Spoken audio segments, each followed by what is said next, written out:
Seisa umbes õlgade laiuses argseisus ja jälgi, et põlved oleksid nõtked, ehk mitte liiga pehmed ega ka lukus.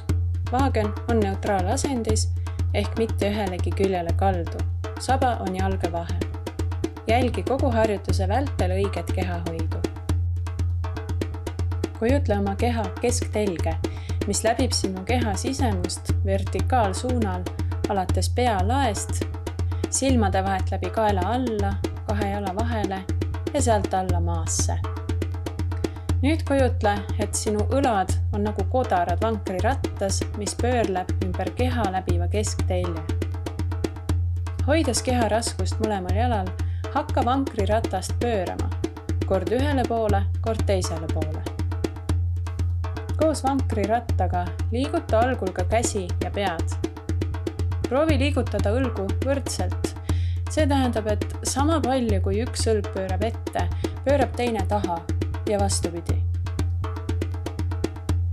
Jälgi, et sa ei tõstaks oma õlgu või õlad lõdvestunud. Nüüd jäta pea ja käed paigale. Kujuta ette, nagu sa asetaksid sõrme otsad enda ette laua ääre peale ja hoiaksid need liigutuse vältel seal. Jätka õlgade pööramist.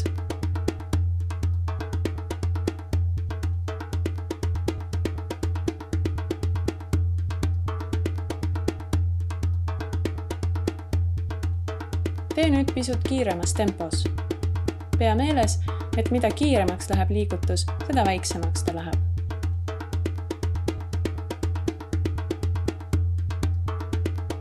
Lõdvesta õlad, kael ja hinga normaalselt.